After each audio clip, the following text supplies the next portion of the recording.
shit, I'm sorry for what? Привет, симпатяга. Помощник в школе беременности или наподобие того, кто как хочет, так и переводит, это у нас очень интересная в своем роде игра. Но первое же, как я бы захотел ее назвать, это симулятор вскрытия замка из Скайрима. По той простой причине, что по большей части примерно этим ты и занимаешься.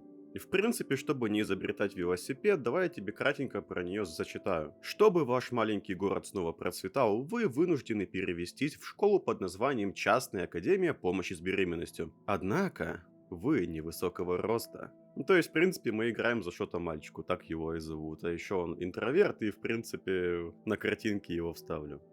На картинке, на футажах. Находите реквизит, чтобы сломать их.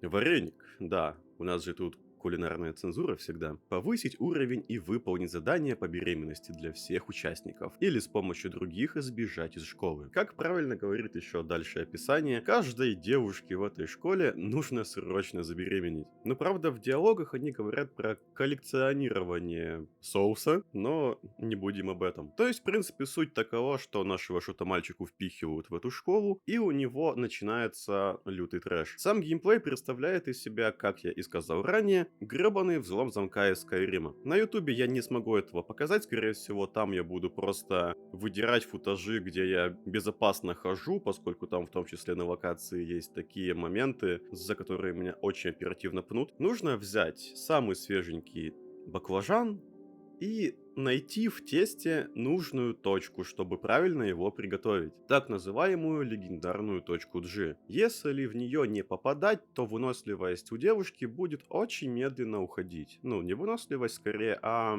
шкалу, как быстро она кайфанет от чая, скажем так. И если это произойдет, то есть если выносливость нашего шотты закончится быстрее, то мы просто отправимся обратно в свою комнату уже ночью, то есть просто скончаемся. Если же произойдет обратное и получится доставить кулинарные удовольствия нашим поварятам, то, скажем так, закончится битва, и мы получим деньги, на которые уже можно будет покупать различные предметы, и привязанность девушки. Ну и с некоторым процентом она может, да, забеременеть. Все равно это слово было выше уже очень часто. После успешных поварских боестолкновений нам еще дают также деньги. Их можно будет потратить в магазине на различные предметы наподобие камеры, молока у конкретного продавца. И все это дает свои бонусы. Также по локации раскиданы журналы, мячики, ошейники и прочие штуки, которые могут нам помочь в нашей ситуации. В нашей ситуации, как я яростно обхожу лишние для ютуба слова. И заходя вперед, сколько бы уровней я не апнул я 8, по-моему, это на данный момент вообще максимальный, могу ошибаться в этом, но дальше он почему-то не хочет повышаться. Особо ничего не изменится. То есть изначально мы имеем доступ к одному этажу, где помимо внешности девушек, анимации все равно одни и те же будут. Даже не анимации, а анимация. И чтобы спуститься ниже, нужно победить в кулинарных боях главу студсовета. И вот уже с ней идет другая позиция, но в том числе ее крайне сложно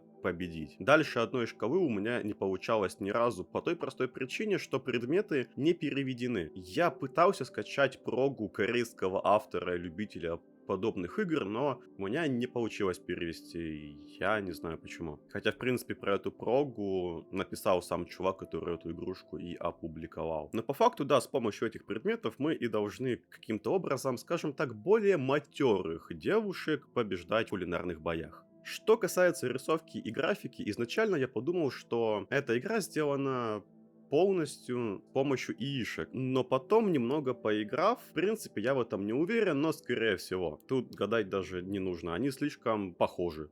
В принципе, ты, симпатяга, уже успел увидеть, поскольку ты все это время смотришь на видеоряд, это я смотрю просто в монитор, что сама игра сделана в 3D стилистике, причем освещение в ней и сами текстурки очень, красивые. Напоминает какую-нибудь старую инди-игрушку, название которых я сейчас не вспомню, которые проходятся за 30-40 минут. Одна из них называется «Свет», по-моему, то есть вот очень красивая компактная стилистика. Особенно освещение. Сами же девушки выполнены в 2D стиле, который пытаются впихнуть в 3D. И вот это очень забавно выглядит, потому что они еще и за тобой следят. У них нету бока или нету зада.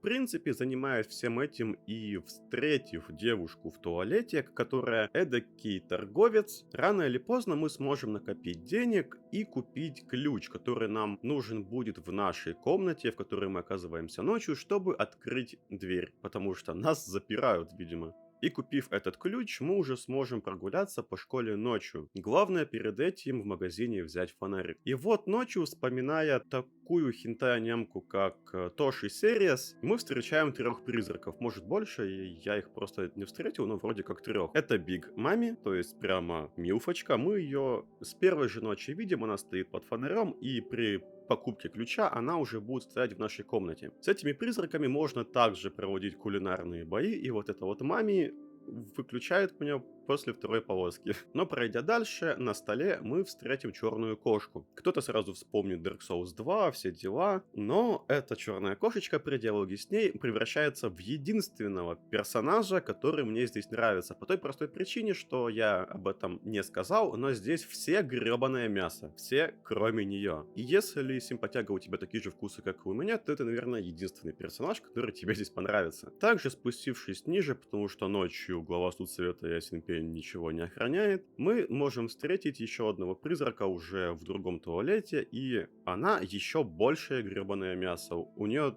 такие дыни, что я вспоминаю историю, как одна из порно-актрис умерла ночью, потому что она задохнулась из-за того, что ее придавило своей же грудью. То есть до такой степени тут творится ужас. И спустившись уже на 1 этаж, мы почему-то не можем выйти, даже не появляется никакая надпись, но мы можем встретить отсылочку. В моем случае я подумал сразу же о Resident Evil 4, но вообще какие-нибудь шпионские штуки и прочее. Там стоит девушка в латексе и лазеры. Со 2 попытки у меня получилось их пройти, но дверь там все равно закрыта. Про остальное сказать не могу, потому что там все, в том числе диалог с ней, на китайском. Я вообще не вдупляю, что это было. Но если встать в лазер, то с ней будет очень странная сценка. Очень-очень странная. Но вообще основная цель, которую нам в первый же день дает учительница после обучения механикам, это сделать так, чтобы залетели 5 девушек. Что будет после этого, я не знаю, потому что у меня получилось сделать это только с 2 девушками. Одно знаю точно, что в награду она даст себя.